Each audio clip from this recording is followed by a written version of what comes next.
Permata TV YouTube Indonesia dengan bangga mempersembahkan sebuah storytelling kekinian abad ini diangkat dari karya besar Eza Mintarja yang sangat populer di masanya, berlatar belakang kisah tanah Jawa masa lampau dengan judul Kisah Arya Manggada.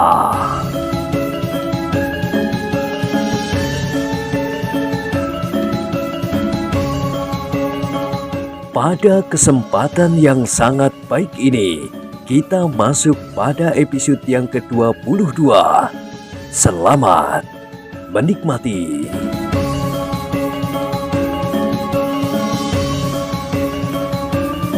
Pada episode sebelumnya telah diceritakan, demikianlah setelah makan malam, mereka berlima meninggalkan gubuk kecil itu. Ki Pandi ternyata telah diminta oleh Ki Ajar untuk ikut serta.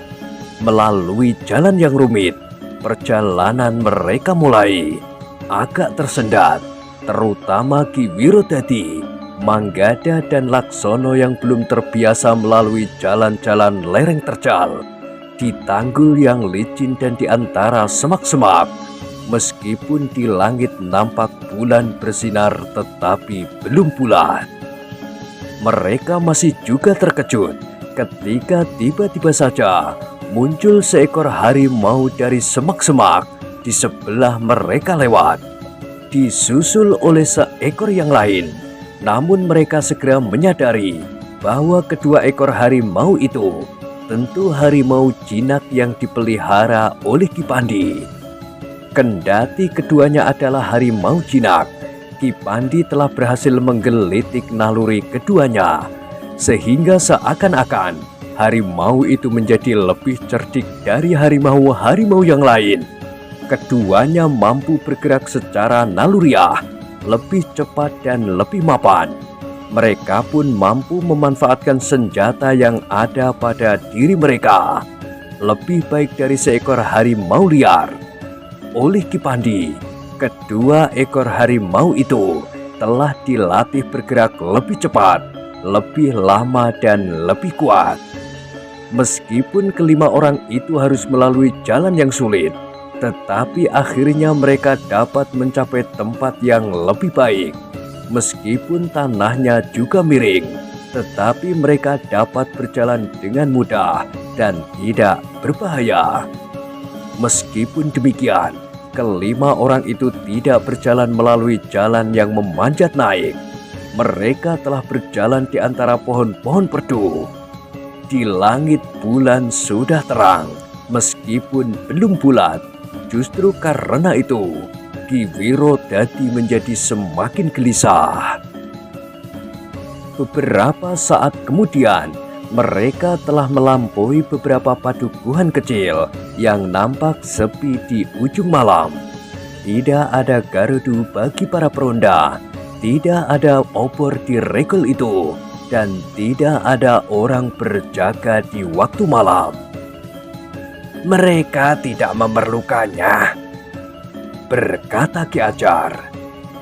Di daerah ini memang tidak ada kejahatan dalam arti pencurian, perampokan dan sebagainya. Yang ada kesesatan, karena pemimpin mereka adalah penganut kepercayaan sesat dan pembunuhan.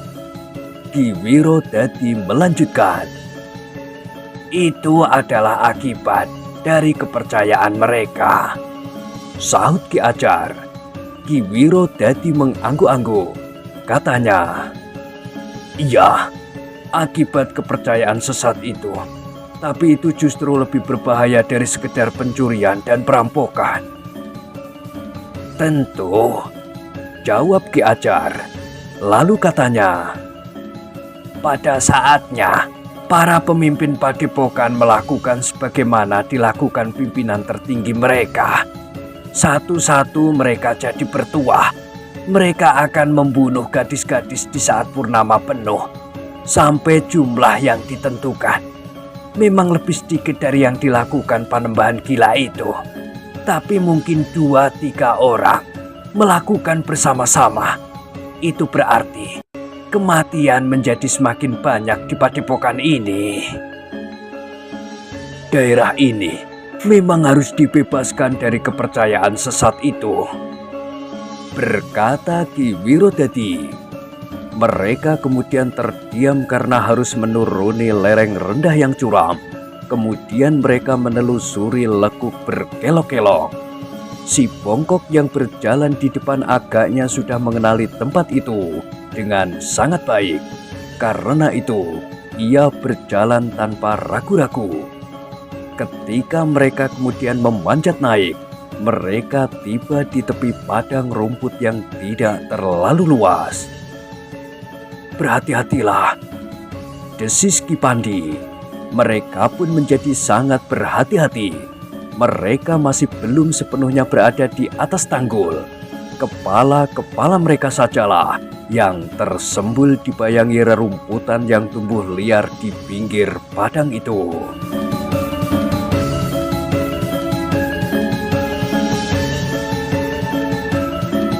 "Apa itu?" bertanya Laksono ketika melihat bangunan kecil di tengah padang rumput itu. Ki Ajar menarik nafas dalam-dalam, sementara Ki Pandi berdesis, "Jangan terlalu keras." "Tidak ada orang," sahut Laksono. Tetapi Manggada menggamitnya sambil berkata perlahan, "Kita memang harus berhati-hati. Jika Ki Pandi yang sudah terbiasa di tempat ini meminta kita untuk berhati-hati, tentu bukan sekedar untuk menakut-nakuti kita." Laksono tidak menjawab. Ia hanya mengangguk kecil.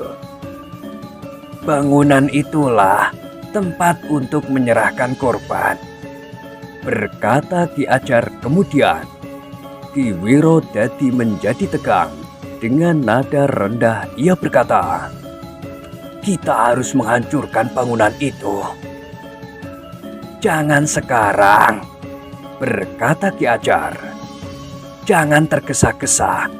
Jika mereka menyadari bahwa akan terjadi gangguan berarti saat mereka akan menyerahkan korban, mereka akan mengambil langkah-langkah pengamanan.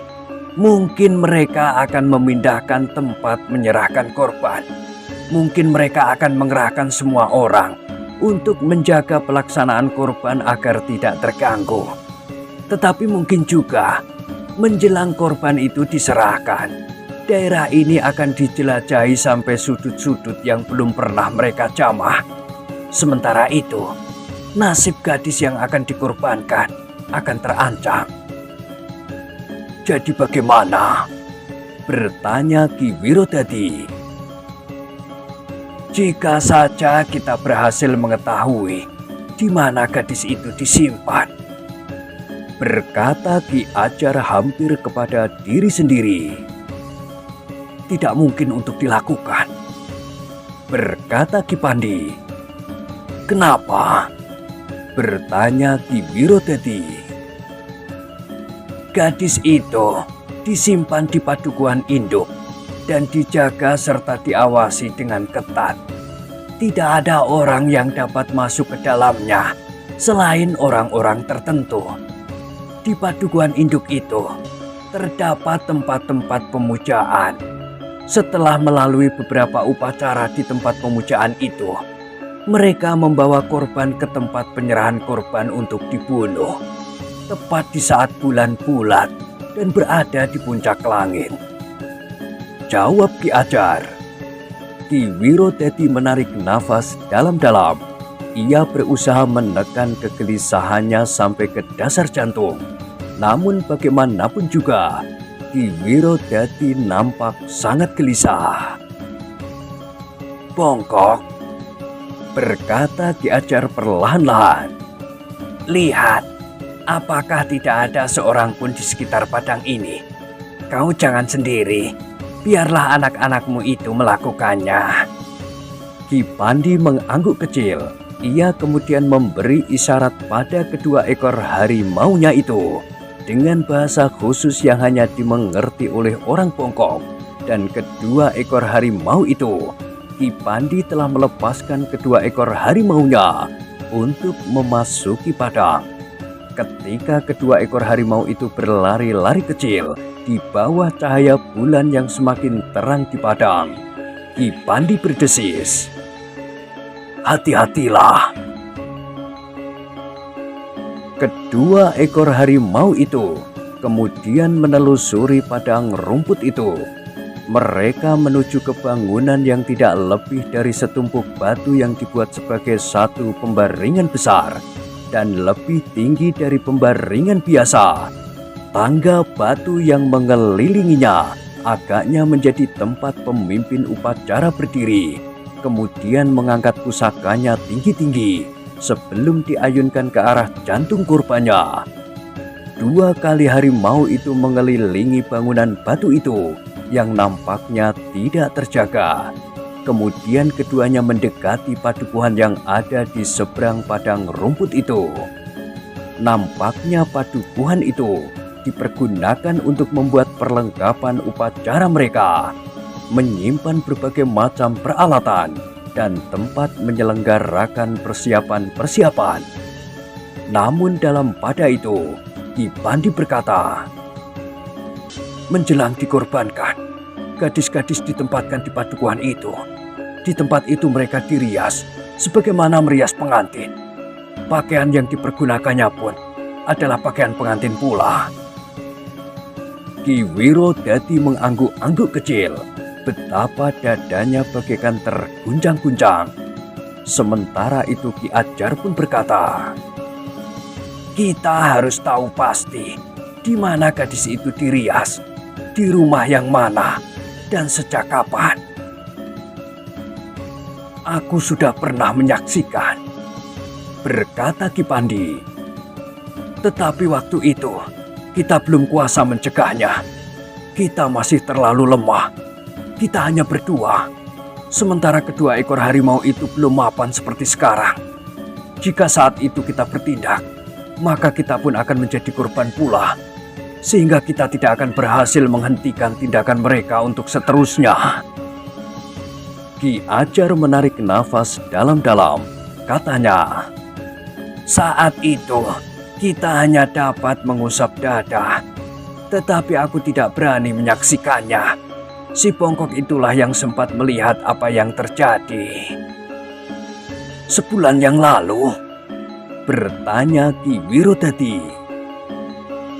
"Jangan sebutkan itu lagi," minta Ki Ajar. "Kau tentu berkata dalam hati bahwa kami membiarkan hal itu berulang kali terjadi. Tetapi sebenarnya lah kami mempergunakan waktu-waktu kami untuk mencari jalan bagaimana kami dapat mencegah hal itu terjadi. Kedatangan kalian telah memberikan harapan kepada kami untuk melakukannya. Meskipun kemungkinan lain dapat terjadi, justru kemungkinan yang sangat pahit bagi kita." Ki Wiro Dadi tidak bertanya lagi. Ia menyadari bahwa Ki Ajar sudah cukup tersiksa oleh keadaan. Ia melihat sesuatu yang harus dicegahnya, tapi nalarnya mengatakan bahwa berdua saja ia tidak akan dapat melakukannya. Sementara itu, Ki Wiro Dadi tidak tahu apakah orang bongkok itu juga mampu membantu Ki Ajar dalam benturan ilmu dengan para pemimpin padepokan itu. Ki Ajar kembali berkata, "Sekarang kita tengadahkan wajah kita. Kita akan mencegah hal seperti itu terjadi selanjutnya."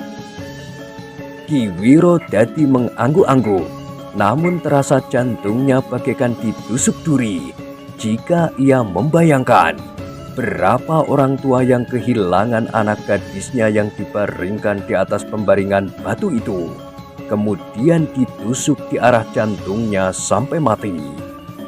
Tetapi Ki Wiro Dadi tidak bertanya sesuatu. Sementara itu, nampak di cahaya bulan 2 ekor harimau Ki Pandi telah datang kembali. Keduanya langsung menemui Ki Pandi. Nampak keduanya memberikan isyarat kepada Ki Pandi yang bongkok itu bahwa keduanya tidak menjumpai seseorang pun, baik di sekitar bangunan batu itu maupun di padukuhan. Kita dapat mendekat, berkata Ki Pandi kemudian setelah menjelaskan isyarat yang diberikan oleh kedua ekor harimaunya itu.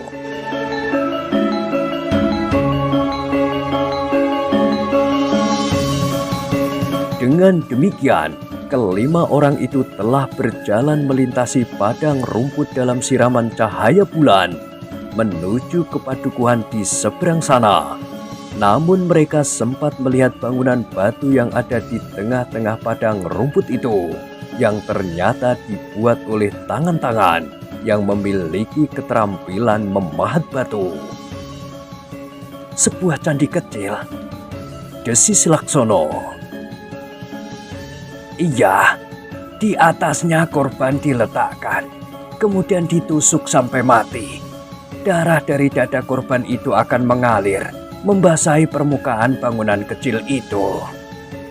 Desis Ki Ajar. Lalu katanya, memang mengerikan.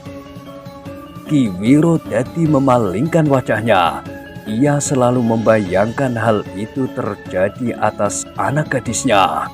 Karena itu, Ki Ajar yang mengetahui isi hati Ki Wirodadi telah melanjutkan langkahnya menuju ke padukuhan. Namun tiba-tiba langkah mereka tertegun. Ternyata padukuhan itu diputari dinding yang cukup tinggi, sedangkan regol padukuhan itu tertutup rapat. Bongkok, desis Ki Ajar. Regol itu tertutup.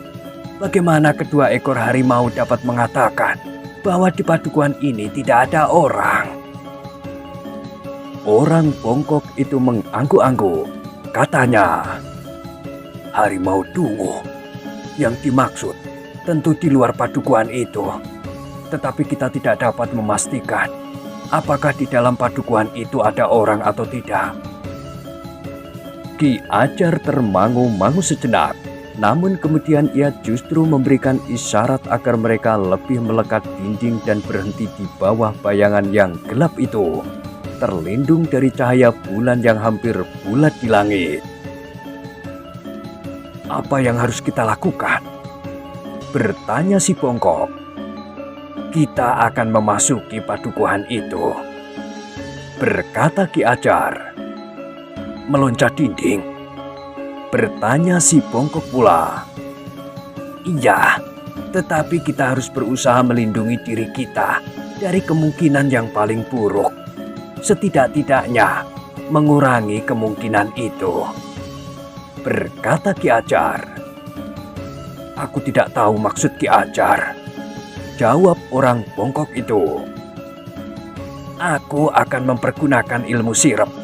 Jika ada orang di padukuhan itu, maka ia akan tertidur. Asal bukan para pemimpin dari padepokan raksasa ini, berkata Ki Ajar. Aku kira seandainya di padukuhan itu ada orang, mereka tentu sekedar orang yang berjaga-jaga menjelang saat jatuhnya waktu untuk menyerahkan korban, sahut orang bongkok itu. Tetapi bukan para pemimpinnya. Ki Ajar mengangguk-angguk, namun kemudian katanya kepada Ki Wirodadi dan kedua anak muda yang menyertainya. Aku minta bantuan kalian agar ilmu sirepku dapat menguasai seluruh padukuhan ini. Tetapi kalian harus berusaha untuk membebaskan diri dari pengaruh sirep itu dengan kekuatan jiwani, agar kalian tidak malah tertidur di sini.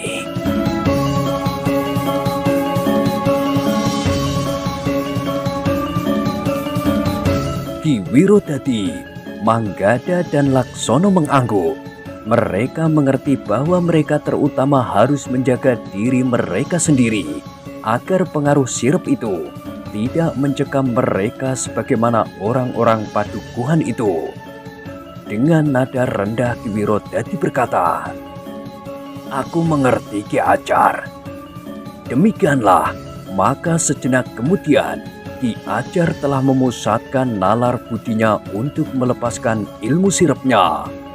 Udara tiba-tiba bergetar memancarkan ilmu Ki Acar yang menyebar ke seluruh padukuhan. Ki Wirodadi, Manggada dan Laksono berusaha untuk mengatasi kekuatan ilmu sirep itu, sehingga mereka tidak kehilangan kesadaran mereka. Baru beberapa saat kemudian, Ki Acar menarik nafas dalam-dalam. Dengan nada berat ia berkata, "Mudah-mudahan ilmuku mencapai sasarannya. Tetapi jika ada seorang pemimpin yang berilmu tinggi di padukuhan ini, maka ia akan segera tahu bahwa di atas padukuhan ini telah ditaburkan kekuatan ilmu sirap."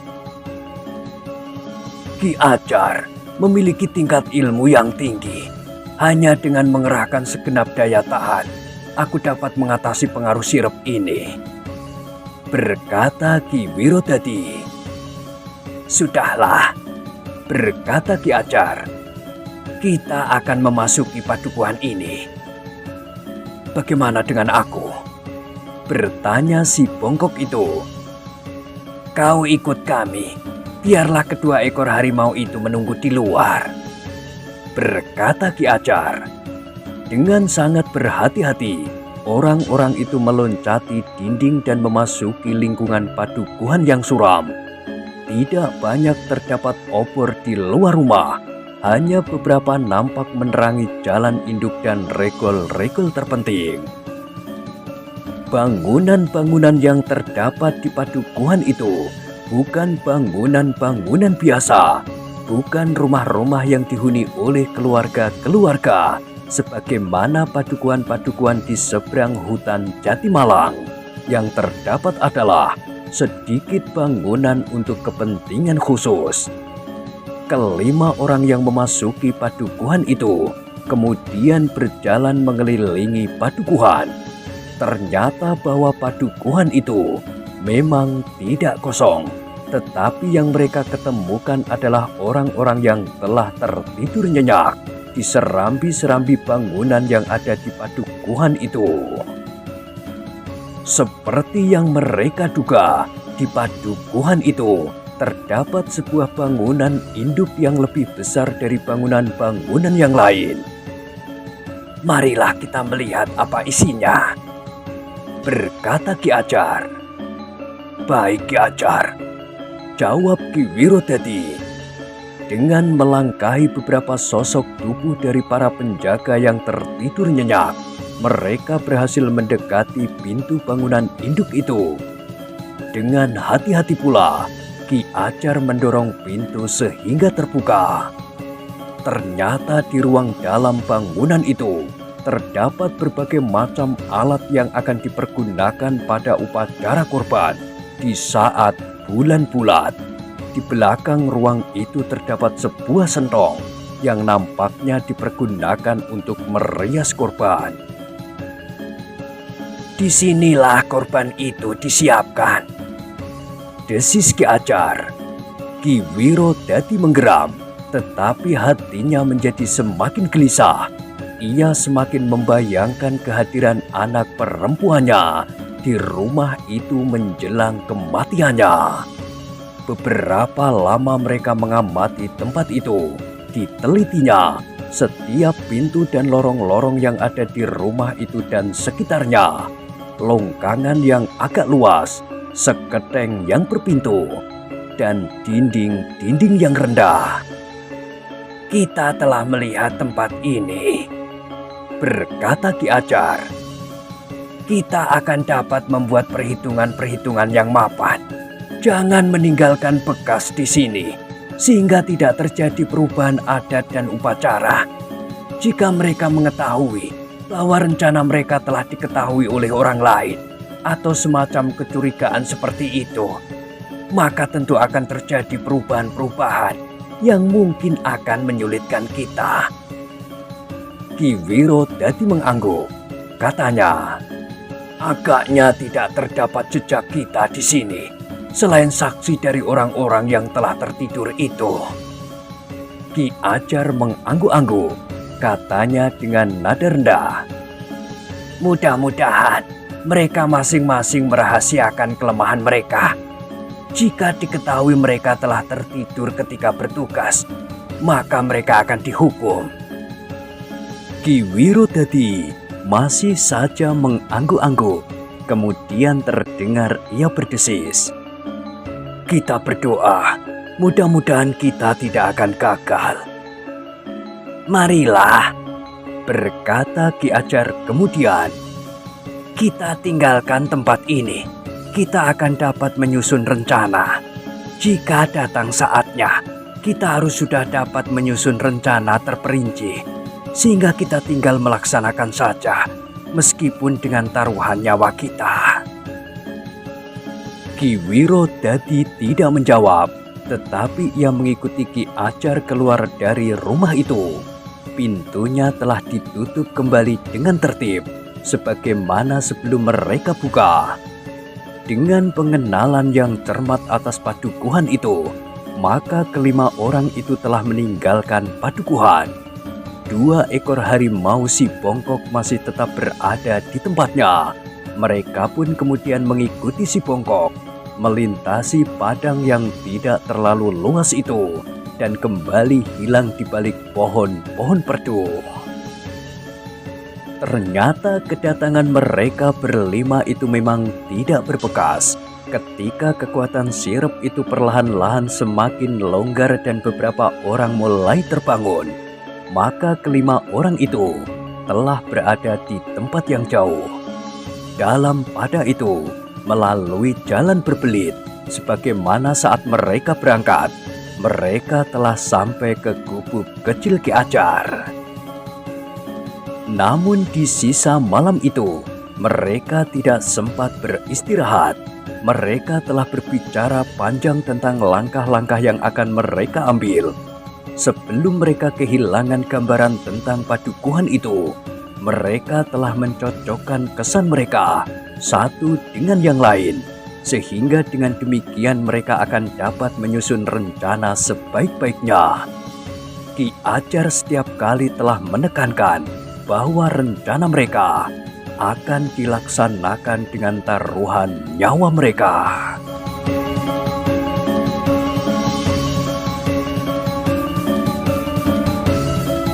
Kita berhadapan dengan satu kekuatan yang besar, berkata Ki Ajar.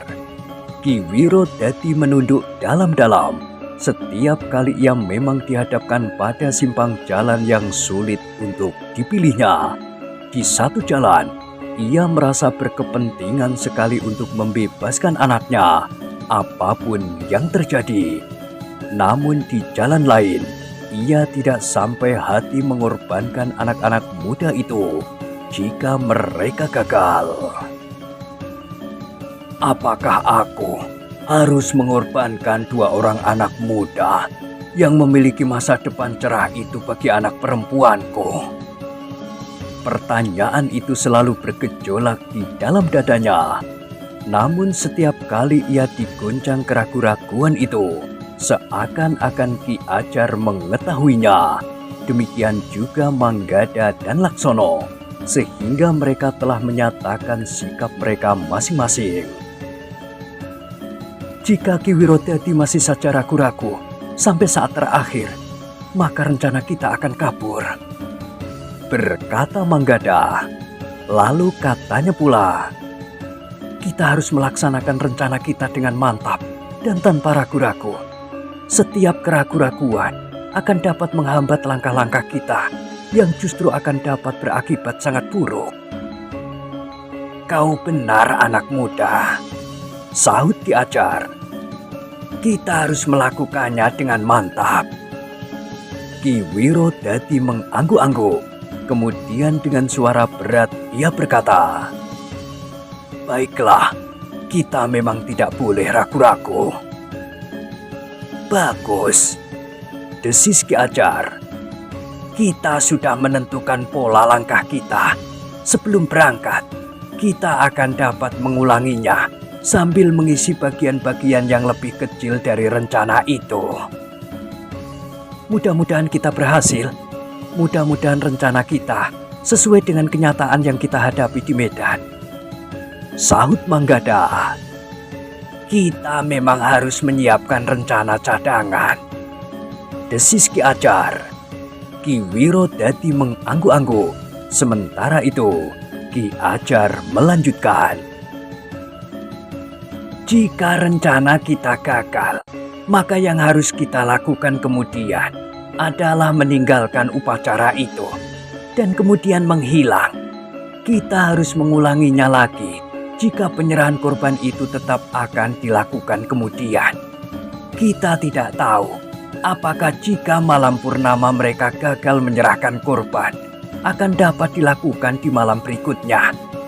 Namun penundaan waktu itu memberikan kesempatan kepada kita untuk berpikir.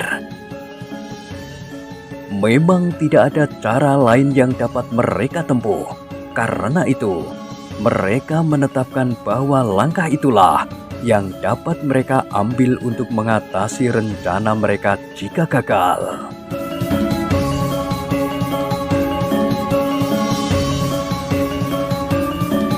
Dengan demikian, yang dapat mereka lakukan kemudian adalah menunggu bulan bulat di langit. Untuk menghilangkan kecemburuan menunggu, Manggada dan Laksono mengasah kemampuan mereka.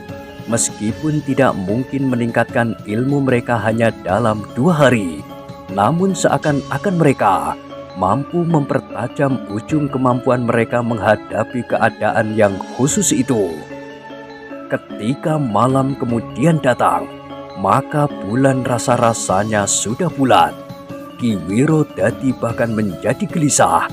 Jika mereka salah menghitung hari dan malam itu adalah malam purnama, maka anaknya malam itu tentu sudah dibaringkan di atas tempat upacara di tengah-tengah padang rumput itu. Untuk menenangkan perasaan Ki Wiro dadi, maka mereka telah menelusuri lagi jalan yang rumit untuk sampai ke tepi padang rumput itu. Mula-mula mereka memang terkejut. Di padang rumput itu ternyata telah banyak orang. Obor telah terpasang meskipun baru beberapa.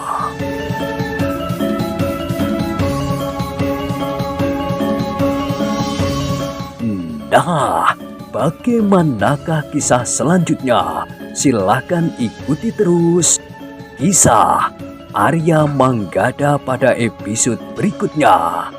Sampai jumpa.